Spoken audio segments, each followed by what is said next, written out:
my own experience, I was a pretty heavy poster on KotakuInAction, I think you'd say. Mm. Not as much as like on GG A bit. discussion and against GamerGate, but I was pretty active there. Oh yeah. Hmm. And it seemed like it seemed like for the first couple years of GamerGate, KotakuInAction was like a very chill place. In fact, well, it was a chill place if you're like a left wing or moderate person. It seemed Yeah, like a very, absolutely.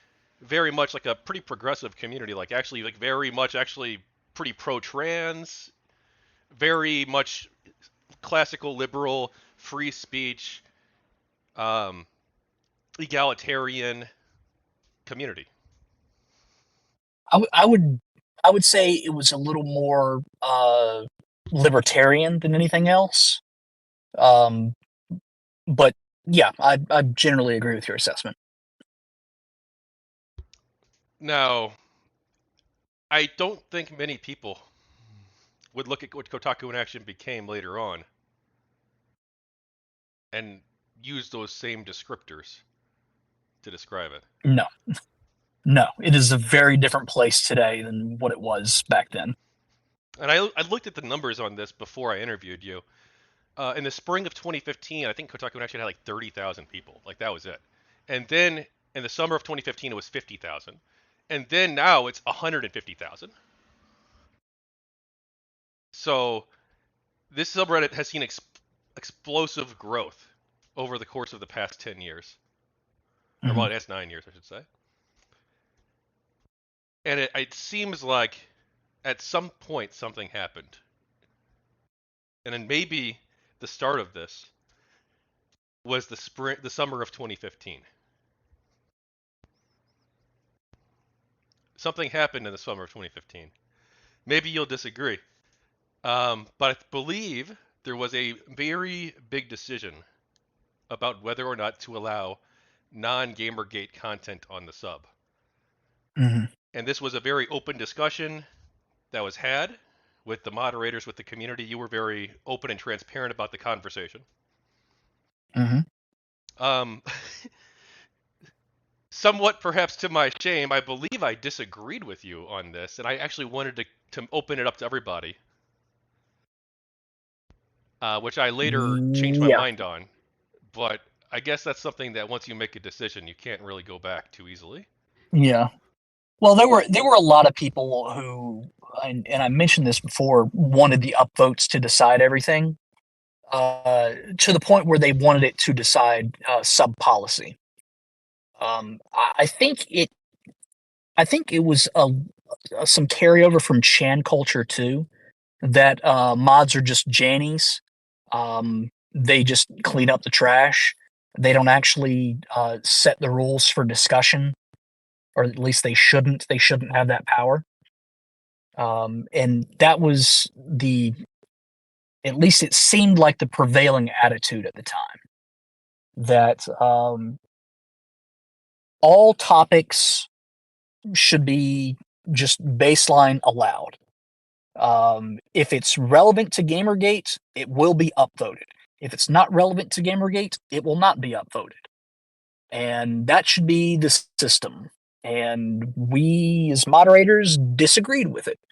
Um, we had conversations with members of the community that um, we thought could be fair minded, at least, not necessarily unbiased, but fair minded.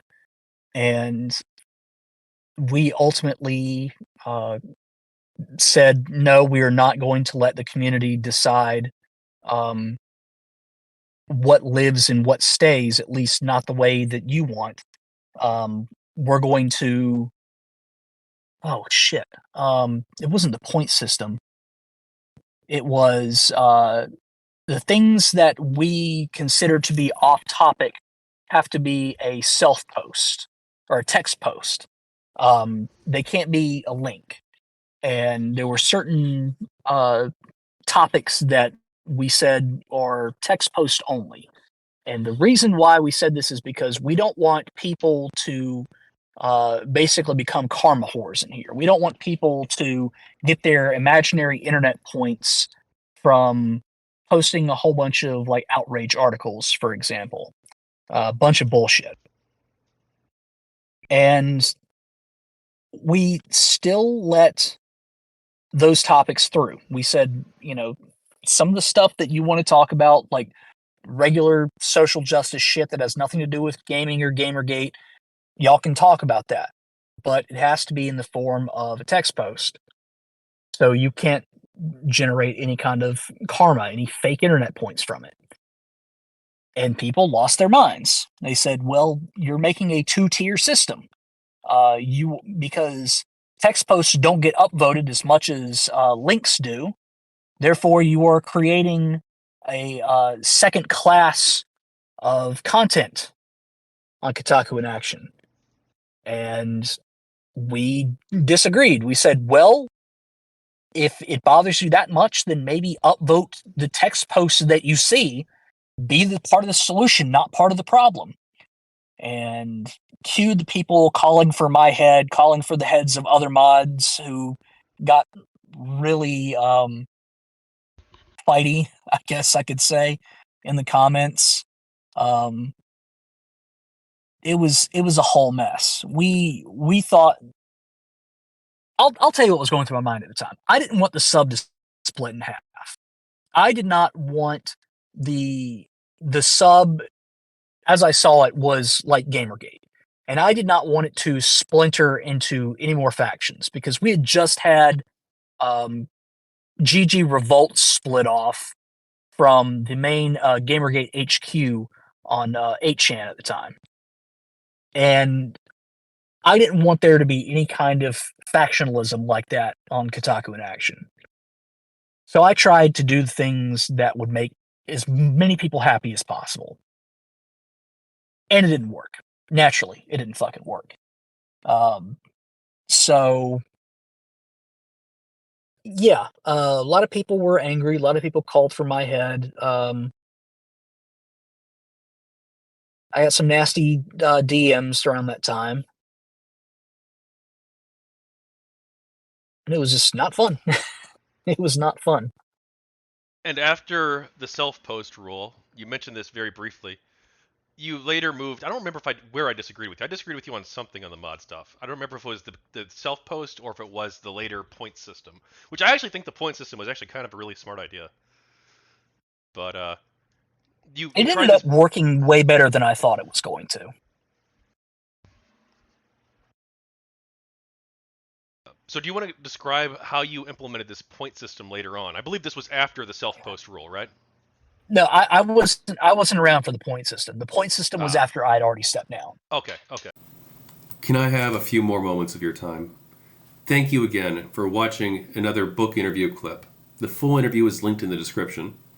Right now, I need your help. I'm currently running a Kickstarter campaign for my next recently finished book, Champions of Elanthia. Champions of Elanthia is my in-depth exploration of the world of multi-user dungeons, featuring interviews with 12 Dragon Realms and Gemstone 4 players, telling their stories and preserving gaming history. You can help me bring this project to life for as little as $5, so please back the Kickstarter today and help me fulfill this dream. I'm also happy to report that The People of Gamergate, Volumes 1 and Volumes 2 are now available on Amazon in both Kindle and hardcover formats. Thank you again for your time.